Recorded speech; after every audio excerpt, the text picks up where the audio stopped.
Welcome back to They Reminisce Over You. I'm Christina. And I'm Miguel. On this episode, we will be discussing actress, writer, director, producer Regina King. We're going to be talking about some of her works that are our favorites and what she has coming up in the future. So let's get into it. Let's get started. Okay, so the first thing that I knew her for was obviously 227. It was a young Regina King. She was 14 years old playing Brenda Jenkins. I assume that's the first place you saw her as well. I remember watching 227 as a kid, but I don't think I made the connection that she was on the show, when I started seeing her later, because all I really remember was mostly Jackie with her, "Hi, Mary." Of course. Her little shuffling around in her little hands, always causing trouble? I don't know. I wouldn't say she caused trouble. Not causing trouble, no. But she was always in the mix. Always in the mix. That's better. A better description of her. Yeah, so I really only remember mostly Jackie. She just stood out, but like the adult women characters. So I think it was more of when I started seeing her in other things and people would talk about her and it's like, oh, it's the girl from 227. So I'm guessing that was my first official introduction to her, but I can't say I particularly remembered until later. Okay. Yeah, I used to be a big fan of 227 for the same reasons as you. Looking at Jackie being silly. And because Marla Gibbs was Florence from the Jeffersons, I was already kind of drawn into it. But she wasn't as sassy on this as she was in the Jeffersons. She was more of the straight man, and everybody else had the more comedic roles. And she was just, I'm the mom and everything is going to be okay and blah, blah, blah. But that was my biggest introduction to Regina.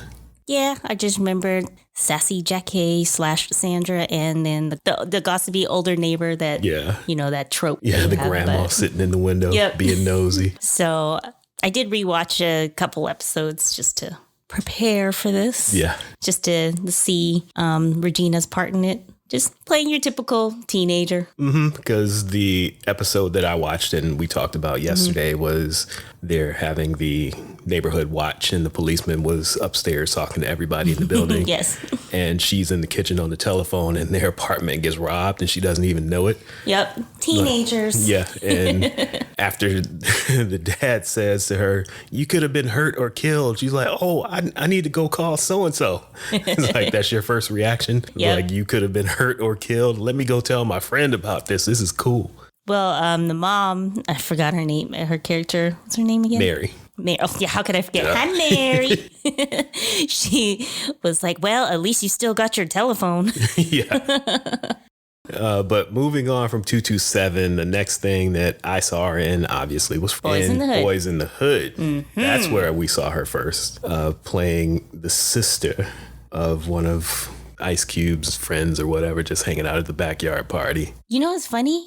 It wasn't until I started just looking up stuff like her IMDb and whatnot just to prepare for this. I just realized that I never knew her character's name in Boys in the Hood, even though I've seen that movie a million times. I remember her vividly and her lines and stuff. But yeah, when I saw her IMDb, I was like, oh, that's her name? I don't know if they even said it in the movie. Maybe they didn't. See, now it's already slipped my mind. Oh, actually, I have her IMDb open. Let me take a quick look. Oh, I have it open on a different page. Never mind. But yeah, I mean, I vividly remember her. Like, that is definitely the first memory I have of seeing her in film. But it's just funny that I just never knew the character's name. Yeah. She was always just the girl getting yelled at by Ice Cube. Right. And I'm just like, why is she hanging out with them if they're always so mean to her? Yeah, it's just the scene where they pass her the 40 and it's empty. I was just about to say that. That makes me laugh every time I see it. And she drains it and gives it back to him. So I guess maybe sometimes that character deserves a little bit of ire. Is that how you say the word? From Ice Cube. If you're going to drink somebody's drink all the way to the end and then give it back to them empty. Hey, she was thirsty. I watched an interview with her on Sway in the Morning. And before they introduced her, they played a clip from Boys in the Hood where they were arguing about God. And she was like, how do you know if God is a he? He could be a she.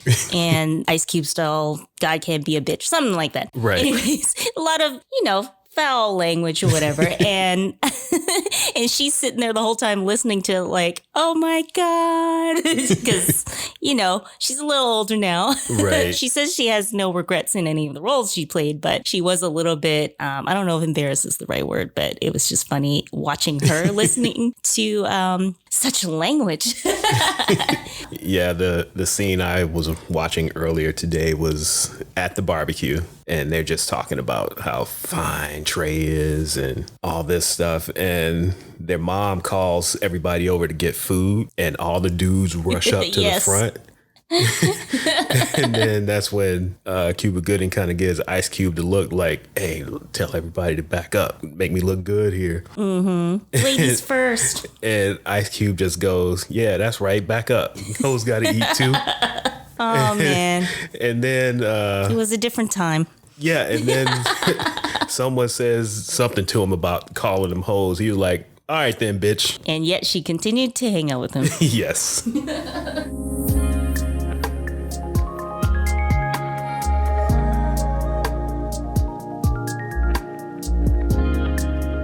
All right, her next film after that was another John Singleton movie, Poetic Justice, where she played the best friend of Janet Jackson's character, Justice. And she was dating Chicago. The constant hair brushing. Yes, Chicago. trying to brush his waves down through the entire movie. And you know what? Did we ever see any waves? No, there weren't any, because he had a flat top and he was just trying to get these waves going on the side, which is hilarious. And then Tupac threw it over over the, not ledge, what's it called? Cliff, whatever, when they got into a fight. I don't know. Spoiler alert? Do we have to see? We don't need a spoiler alert for a movie that's almost 30 years old. If you haven't seen it by now, then good luck. I was just looking for little clips and stuff too. And I don't know why this makes me crack up, but there's a scene where her and Chicago are fighting. And she goes, you think you the shit just because you work out? You ain't buff? And I don't know why, but you ain't buff just takes me out every single time. As he's standing there brushing his hair. You ain't buff? Chicago. I'm going to have to watch that whole movie again. We do. Because it makes no sense. Because, first of all, think about this. Your friend, actually, both of you work as mail carriers for the Postal Service. Yes. And for whatever reason, they choose you two to drive this truck full of mail up to Oakland. If somebody was going to go with you, why would you invite women that you're trying to impress? She needed a ride. So what? Because remember, Justice, a.k.a. Janet, her car broke down. And so Isha was like, oh, let's go with my boyfriend. In the back of a mail truck. Hey, I didn't say it was a good idea. I'm just saying that's how the plot was handled. Well, she was sitting in the back. She was just fine, hanging out in the back with Chicago. Janet got to sit up front with Tupac. Until they got into the fight and she got out and started to walk. I'll walk to Oakland. Yes. No, you're not. So when they went back to get him, that's when her and Regina had to ride in the back of the truck. Yes. Well, that's because, by that time, everybody was fighting. So. Yeah. Because Justice and Isha had a fight, too. I don't even remember them fighting. Yeah, because she was drinking all the time. Oh, yeah, that's right. She called you an alcoholic bitch or something like that. Oh, I don't know if this is a hot take, but I think Regina would have been better as Justice. But obviously, they're going to give the main character to Janet Jackson. Yeah. Because, hello, Janet Jackson is a bigger name. And that's how you're going to sell tickets. Yeah, but in terms of acting and playing the role, I think Regina King would have played that role better. I think so. Janet would have been fine as the friend. But again, obviously, Janet Jackson's a bigger draw. Yeah. I don't think that's a hot take at all because Janet's not a really good actress. So she would have been better off in a supporting role. Yeah. And Regina's a little bit better at playing, a girl from Cali, right? So mild take then. Yeah, I'll give it a lukewarm take. Okay. But yeah, I definitely, that is between Boys in the Hood and Poetic Justice. By then I was like, all right, I know this person. Like, she was someone that I liked. The third film that she did with John Singleton and the rest of the crew was Higher Learning. I don't remember anything about Higher Learning other than Michael Rappaport being an asshole. He will always be Remy to me. Doesn't matter what he does, what he says, he will always be the Nazi Remy. I'm going to have to watch this one again as well because, like I said, I don't remember any of it other than him being Remy and Busta Rhymes yelling. Just, What about Tyra Banks? You remember her yelling? I don't remember anything about that movie at all. I completely forgot she was in this movie, but she was part of Ice Cube's crew again, or she was friends with him. But she was also roommates with the white girl. I can't remember her name. So she didn't have like a very large role, but she was there. Yeah. Because basically at this time, she didn't really have huge roles in these movies that she was doing. It was mostly smaller supporting stuff, but she made an impact even with these smaller roles. Mm-hmm. So that's what kind of made me a fan early on. I was just thinking about you saying how she made an impact, even though she would have smaller roles, because I also forgot that she was in How Stella Got Her Groove Back. Yeah, me too. Yeah, and then I just pulled up a clip. And it was when Stella, a.k.a. Angela Bassett, was coming back from her vacation. Mm-hmm. And I guess she's her sister. And she was just like, welcome home, slut, or something like that. And she just like, I want to know all the juicy details and just going on. And it was a very funny scene. I got good news and I got bad news. Yes. And then she's like, what's the good news? Well, I'm still cute. Or I'm still pretty, something like that. Something like that. I got some good news. And I got a little bit of bad news. What? It's not Quincy, is it? No. So what's the good news? Did I say there was some good news? Yes. Oh, I'm still beautiful. So yeah, even though it's a smaller role, definitely like she made the most of her time on screen. Also, around that time, she did Enemy of the State, where she played Will Smith's wife. Actually, before we get to Enemy of the State, I just want to mention that she was also on Friday. Or did we mention that already? No, we didn't. Okay, and she played a sister, but I wanted to mention that because just in one of the many interviews I was watching before we started recording was she was just saying how she was starting to get typecast already. You know, always playing like the girl from the hood sort of, or the sassy friend. The sassy friend, or like, you know, because when you think about all those roles that we just talked about, she's basically the same person. Mm-hmm. Yes, so like in Poetic Justice and Boys in the Hood, she even has the same hairstyle. Like she still has the same braids. Yeah. In those movies. Hey, a job is your job, right? And you got to get your start somewhere. And then things like Enemy of the State started coming. I, again, don't remember much about that movie until I watched some clips yesterday. I've only seen it the one time, but it made me laugh when I watched the scene where Will is talking about how they have to be careful now because whoever was chasing one guy is now chasing him. Mm-hmm. And she's like, well, they're not going to chase us out of our house and blah, blah, blah. And there's this little dog that she keeps picking up. And he takes from her and keeps putting it back down. And he opens up her robe and sees that she's wearing a present for Christmas that he was giving to her. In this tense moment, he's like, so you just going through my stuff now? And she's like, well, it looks better on me than it would on you, or something like that. It's like, you guys taking this time to have this conversation? Yeah. Like somebody's trying to kill you.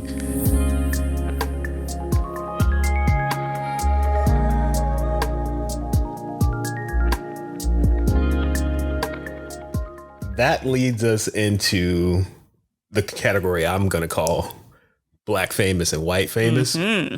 It's things that we know her for, kind of like the Boys in the Hood, Friday, Poetic Justice, things like that. And what other people may know her for, things like Legally Blonde 2 or Miss Congeniality. Yeah. Speaking of typecasting, she played a cop in that. Yes. She plays cops a lot, too. And there's another thing she brought up in one of her interviews is then she got typecasted as the wife because she was in Jerry Maguire as the wife, Enemy of the State, Ray.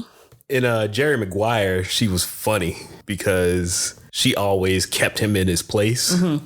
He did a promotion for like a waterbed company. Mm-hmm. And she basically went to Tom Cruise's office playing Jerry. And was like, when you put him in a waterbed warehouse commercial, excuse me, you're making him common. When you know we deserve the big four. Shoe, car, clothing line, soft drink. I know about the 4 jewels of the celebrity endorsement dollar. Wow. I majored in marketing, baby, and so did my husband. We came to play. And we're not going to be doing these waterbed promotions anymore. She's like, I want sneaker deals. I want car deals and all of this stuff. And Tom Cruise is just like, okay. All right. Well, I think the common theme, the common theme in whatever roles she plays, even if it seems like she'll move forward in her career and then get typecasted for a little bit, move forward, get typecasted for a bit. But the common theme in all her roles is she's always strong. Mm-hmm. She don't take no mess. No. And she's always just the person that tells it like it is. Mm-hmm. She doesn't play any weak characters. The damsel in distress type character. She definitely does not. I'm trying to think of, I don't think there's anything where she's, even in American Crime, I was rewatching season 2 where she plays like the mother. Oh, and then she got to play a lot of mothers after a while too. She plays the mother of one of the kids who gets in trouble. And obviously that's an emotional position to be in, but she still definitely is not one to be pushed around. I wanted to bring back something you were saying about being Black famous versus white famous. So I was looking at the awards list, things that she's won or been nominated for on IMDb. And it's just funny because if you look at things like BET Awards, the NAACP Awards, she's been nominated or won stuff for that since pretty much like the early 2000s. Mm-hmm. So for the BET Awards, she's been nominated since 2001 for Down to Earth with Chris Rock. She was nominated in 2005 for Miss Congeniality 2, Ray, Cinderella Story, and pretty much every few years or so, most of the stuff she's done during that time. Mm-hmm. But she didn't start winning things or being nominated for things like the Emmy Awards or the Golden Globes or the Academy until 2015 for American Crime. And then after that, some of the other more, shall we say commercial stuff or mainstream? Are we being delicate here on what we say? But we know what the main audience is for Academy, Golden Globes, and Emmys versus, BET or NAACP. So it's just interesting to see like people we've known for a long time. Like she has a long career just going through all her stuff. There's half the stuff. 1985. Yeah, like half the stuff I don't even remember. I'd be like, oh yeah, she was in this, or a bunch of stuff I haven't watched. And she hasn't been winning, being noticed outside of certain circles until, 2015. So it's one of those like 10, 20, 30-year overnight success because now it feels like she's everywhere now. Because she is. But then you look at her IMDb and you see she's always been everywhere. Yeah, she's been working consistently for 36 years. Yeah. And as we said before, even though she was starting to get more starring roles as of late, she was still impactful in her supporting roles. It's just crazy to think about that she's been doing this for 36 years. Consistently, and you don't hear about any issues with her getting arrested for fighting in a club somewhere or throwing things at paparazzi and cursing people out on set. It's like she comes in, gets the job done, moves on, gets all this critical acclaim, moves on to the next one, and just keeps progressing her career without any issues, at least none that we know of publicly. And even though she'll go through different periods of being typecasted, she still has the range in terms of being able to play a lot of different roles. Like, maybe she played a lot of wives, she played a lot of cops, she played a lot of, neighborhood girls or whatever. But the fact that she can play all those different kinds of roles and be convincing is pretty good. And you can really see that with the 3 seasons of American Crime. Mm-hmm. Because each season they basically tell a different story. So she's playing different characters every year.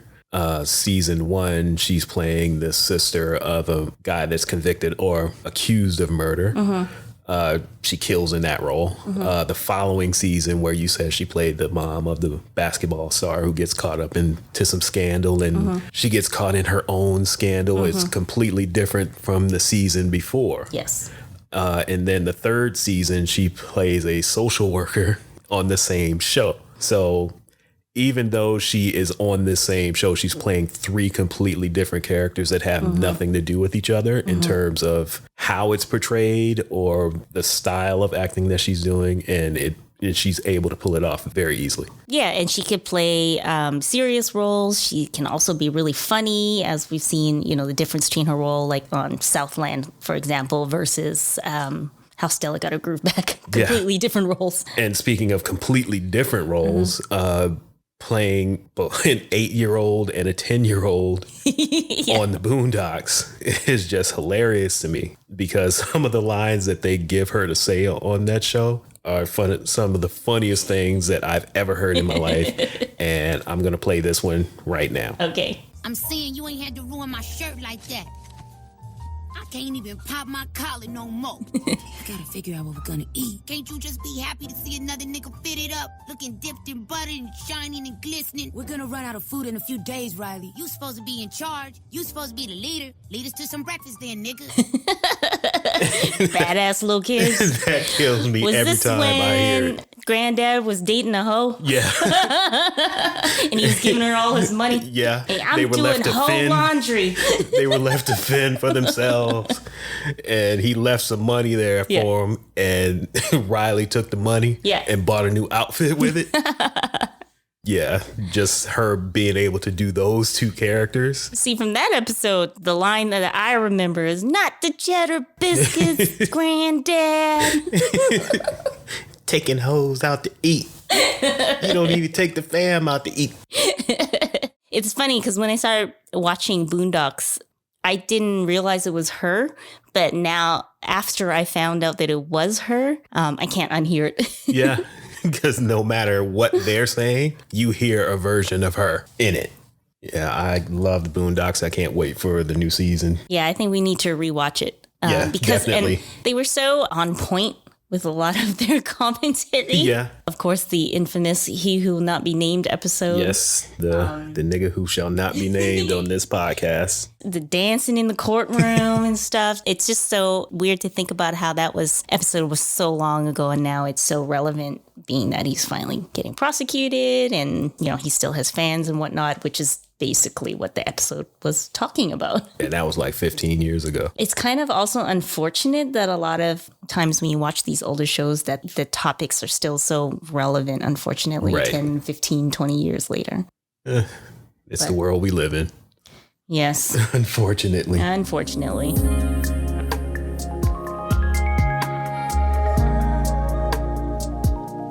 So now I want to talk about her latest run. Mm-hmm. We kind of talked about her being Black famous versus white famous. Yes. And you mentioned the awards that she's been racking up over the past couple years. And it's big things, too. Mm-hmm. Like she has an Academy Award for If Beale Street Could Talk. Critics' Choice Awards for the same movie. Golden Globe Award for that. She's winning TV awards. So she's got Primetime Emmys for 2 seasons of American Crime, one for 7 Seconds, one for Watchmen, Critics' Choice Awards for those shows. So she's getting a lot of critical acclaim over the past 4, 5, 6 years, which she wasn't getting before. Yeah. And she's like leading these casts as well. So she's having her profile elevated by continuing to win these awards. And you spoke on this earlier about how she's consistently been getting nominated from smaller entities like the NAACP and BET, which I would assume are really meaningful to her as well. Yeah. An award's an award. It is. People recognizing you for your work, I would imagine, would always feel good. Yeah. And coming from the NAACP and BET, coming from your people. Yeah, I'm sure it means a lot as well, but I'm glad to see that she's being recognized outside of our circles and people are starting to see the greatness. You know, when that like Oscars So White movement started a few years ago and similar things, you know, there's always the idea of like, who cares what they think as long as you're doing good work. Right. And I understand that too, like not getting nominated for an Academy or something shouldn't be a reason why you should stop working. But I think at the same time, whether you care about like who's paying attention to your work or whatever, like it makes sense that when a person does good work, that they are acknowledged for it. What's funny is currently there's an ad for Cadillac that's running and she's starring in the ad, but she's also directing herself as the star of the ad. In the commercial, so it's like a commercial of her making a commercial for Cadillac. It's Regina King Inception, where I'm going to be the director who's directing themselves as an actress. Well, she is getting into directing in the last little while too, right? past 4 or 5 years or so. Just looking at the list here, she's done an episode of Insecure, The Good Doctor, Shameless, This Is Us, and none of these shows are like similar. So it's showing her range as a director as well, that she can do all types of TV shows. She's working on a movie right now called One Night in Miami. I don't know how true the story is, but a fictional story of Muhammad Ali, Jim Brown, and a couple other black leaders meeting in Miami and what came of that. So I'm really excited to see this movie. I think one of the good things too is the stuff that she's been doing as of late, and the stuff that she's getting more recognition for are films and TV shows that have important themes and don't put her in a situation where she has to play a character that's, you see people in movies and TV shows and you're like, yeah, that person did that just for that check, right? Or for the opportunity or whatever, right? Yeah. The mortgage had to be paid. Yeah. And because when I was looking through random clips of movies she's been in that I hadn't seen before, and I was watching the trailer for Miss Congeniality 2, I would think that around this time, I'm sort of just making guesses here, but I would think around this time is her sort of trying to break into that, what we were saying, the black famous, white famous, by her being in a movie like Miss Congeniality. And like her character basically has to put up with her coworker's Karen behavior, because as soon as she walks in, she's like, "Hey, sister," whatever. She's like, "Don't call me sister." And then there's another scene where that's like her role is to like tone down foolishness. Yeah, like there's a scene where I guess they had to dress up at a drag club or something. She's dressed up as Tina and Tina Turner and how did I just forget the lead actress? Sandra Bullock. Sandra Bullock is dressed up something else. Sandra's like, I don't understand why I couldn't be Tina. And she's just like, really? And it's just like this 2-minute trailer is her just managing Sandra's Karen-ness, basically, right? When you're a person of color, especially a black woman, your roles can be limited, right? Like you just kind of have to play, the black friend, the sassy black friend, or like if you're Asian, whatever, you got to do an accent. And so it's kind of nice to see that the stuff that she's doing now is like doesn't put her in a position where she has to, get mad at a white woman for calling her sister. I still haven't seen If Beale Street Could Talk, even though I really want to, just because thinking about watching a movie that's going to be that emotional in terms of you have like this young black couple and then he gets charged with a crime that he didn't commit, something along those lines. And these days, you just turn on the news. And it's everywhere. Yeah, so I really want to watch the movie, but I just can't. Like, I just haven't been in, like, if I want to be entertained. Yeah. You're not into doing recreational sadness. Yes. So as much as it's good that she's been working in a lot of like important movies and TV shows with important themes, sometimes it's also hard to watch. Yeah, I get that. But I'm just so drawn to things that she does. Yeah. I kind of have to watch it. Yeah. I do want to watch If Beale Street Could Talk as well. So maybe we could throw it on tonight and give a quick synopsis on the bird or something. Maybe. Well, we did watch 7 Seconds. Yeah. Which was also on my to watch list, but for the same reasons, never got around to it because what's the theme? Yeah, right? the same recreational sadness. Yes, young potential black teenager gets murdered. This is not a spoiler. This is just the actual storyline. And the parents and family fighting for justice. Yes, and she's the mother. So it's been on my to watch list forever. But for the purposes of research, we finally did watch it. Yes, and she good. was very good in it, very convincing, and very like pulling at your heartstrings and stuff. I would recommend it as a watch, but also only if you're in the mood for something. Just go into it knowing that it's going to be heavy. Yeah. It's not going to be something that you're going to feel good at the end of it. Yes. But if you look at it in terms of it just being an acting performance, then this is a good thing to watch. Yeah. But if you were trying to avoid just recreational sadness, like I said, then you might want to put this one away for a while. Yeah. And watch Watchmen instead. Yeah. Well, see, Watchmen has similar themes. The thing about it, it's true. The thing about Watchmen, though, even though it has similar themes of racial oppression and such, it does kind of help that it's a superhero, and you get to see you get to see her being a badass, which is when she's at her best, basically.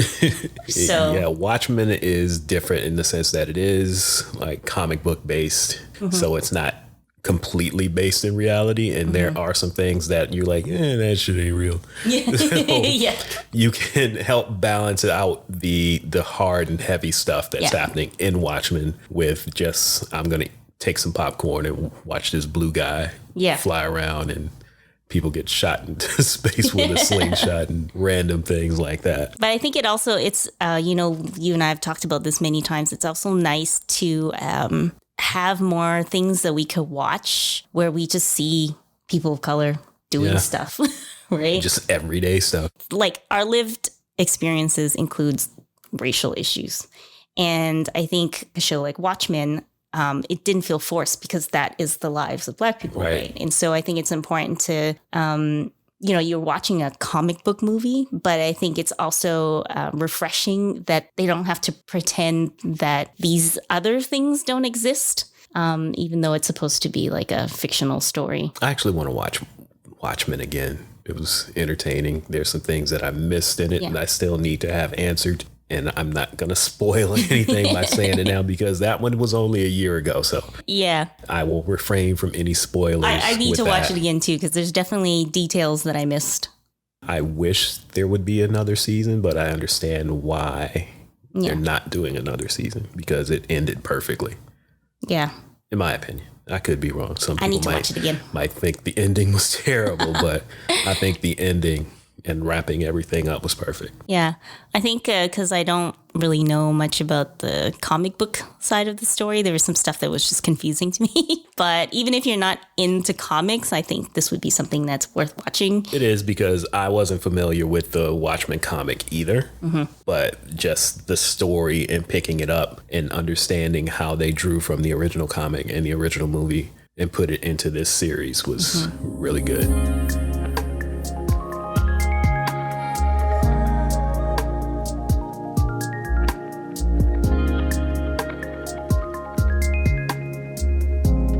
Okay, so we need to rewatch The Watchmen. Yes. We need to watch If Beale Street Could Talk. We can put that on in the next couple days. Rewatch The Boondocks, definitely. Definitely need to rewatch The Boondocks. I don't think I've, aside from, clips here and there that pop up on Twitter or whatever, I don't think I've watched it probably since I was in university or around that time. No, when it was on Netflix. Yeah. Probably 2012, 2013. We watched it then. Oh, we did? Okay, I forgot. We watched it then. But I need to rewatch it just to see the stuff that they were talking about then in today's context. I watched a few clips while researching this, trying to find the perfect clip with her doing both voices. And I watched a lot of it and it's still hilarious. I was literally sitting down here giggling to myself, hoping that you didn't hear me from upstairs. I didn't. As I'm watching. Actually, no, I'm lying. I did hear you do some laughing. I couldn't help it. And there's so many quotables. Yes, so many. Stuff that we say all the time just to each other. And how many times did I used to say, not the Cheddar Biscuits, Granddad? What other things we're always saying? It's such a memorable show. Yeah. And I read that in the pilot, she was only supposed to do one voice. And then they decided to let her go ahead and take a shot at both of them. So I'm glad that Aaron McGruder or whoever made that decision went with it because it's just perfect. And it makes sense when you think about it. I mean, I don't know how much this matters, but being that they're brothers, yeah, they're supposed to be brothers, that they have similarity. Similar voices because it's the same person. But that helps. Yeah, it's similar but different. It's different enough that they're two different individuals. All right, so that is all I really had. Do you have any closing statements or thoughts on her career? I was going to say if you don't feel like watching any of her movies that has heavier themes, there's so many interviews with her online and she's just fun to watch. So if you just want a Regina fix, just look for her interviews on YouTube. There's an interview with her where she talks about when she was in Ray and she was arguing with Jamie Foxx. They had a scene where they were fighting and she said she smacked the shit out of him. And she's like, it just, you're in the moment and overcame. And apparently he still talks about it. So you just get these cute little tidbits of all of her vast experience. So you hear little stuff like that. Or in 7 Seconds, she plays the mother, but she said that she additionally wanted to play the role of the ADA. If you want that Regina fix, just look for interviews online so you can hear her talking about stories about working, or even just silly stuff. Like I think it was Glamour, one of these magazines, she did an interview with them. Like they just did like 10 questions, and one of it was like, what word makes you cringe? Okay. And she's like, coochie. Oh man. So yeah, she seems like she's a delight. I realized in doing all this research and just watching different clips and then watching 7 Seconds over the past couple weeks, I'm going to go out on a limb. I might not even be out on a limb because I'm the only one who's here and it's my opinion. And it's for me. I'm going to say that she is my favorite actress. Oh. I had never really thought about who my favorite actress would be. But after watching all of these things and just looking at stuff, I was like, you know what? I think it's Regina King.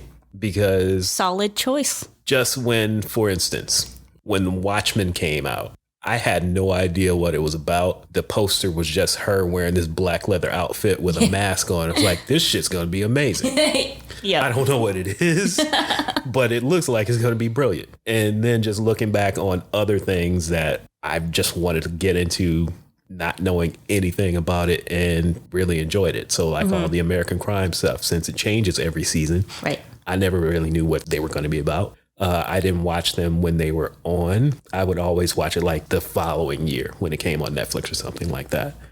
So just sight unseen, throw up some Regina King stuff, I'm going to watch it. So I'm saying she's my favorite actress. All right. I've never thought about who my favorite actress is either, but I would say she's a solid choice. Yeah, I'm going with that. Yeah, because she's very consistent. She is. Because you know what? Of all the things we've watched her in, there's never been one where we're like, oh. That sucked. Yeah, like even if we didn't particularly, like the movie wasn't as good as another movie or something, it wasn't, that was terrible. You know what I mean?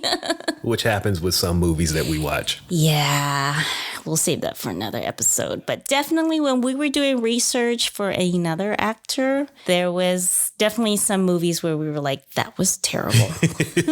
I will go out and tell you right now. No. I'm not going to say who. Okay. Not going to say who, but we are doing an episode on an actor, and that man did the worst movie I've ever seen in my life. All right. Well, that's a teaser for an upcoming episode. A future episode. Keep that in mind. Yeah. There's a brilliant actor who did the worst movie of all time. And if you have any guesses, feel free to shoot them over to us on the gram or on the bird.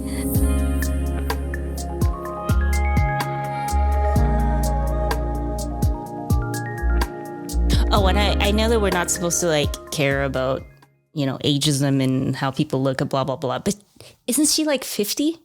Nah, she's close almost. to, right? Almost 50. Because I think I saw a quote, something about her saying that people are starting to like notice her more now that she's in her 40s or something. And then I looked it up and I was like, what? Yeah, she's almost 50. Those biceps? Oh, man, yeah. She looked like she can just punch a hole through a wall. And then like look cute while she's doing it. We've seen her basically do that stuff. Remember I was telling you about the scene in Southland that you forgot about? She's protecting, I believe, a young woman, a young girl. And I believe she's a witness. And like some guys come over to try to, take them out. And she's just going around the house with this shotgun, just blasting everybody. And when I was trying to find that clip, I found someone had uploaded a clip of that scene and he titled it "Why I Love Regina King." And so I'm not the only one. Might have to send that over to me. Yeah. I've never really found guns to be sexy, but I remember watching that scene and I was like, God damn, Regina King is a badass, right? It's just like, all right, I think I kind of see why people are like attracted to these things, right? And apparently whoever uploaded that thinks so as well. I need to see it because I don't remember the scene. Yeah. But you're always talking about it, so send that over. I will. Any last words about Ms. Regina King? No, just say, hey, she's my favorite actress. Moving forward. From this point, moving forward, I'm fighting for Regina King. Yeah, that's all I have. The only thing I have left is we need to just put our feelings aside in terms of some and of watch If Beale Street Could Talk. Yep, and just watch it. Yeah. And have some tissues ready.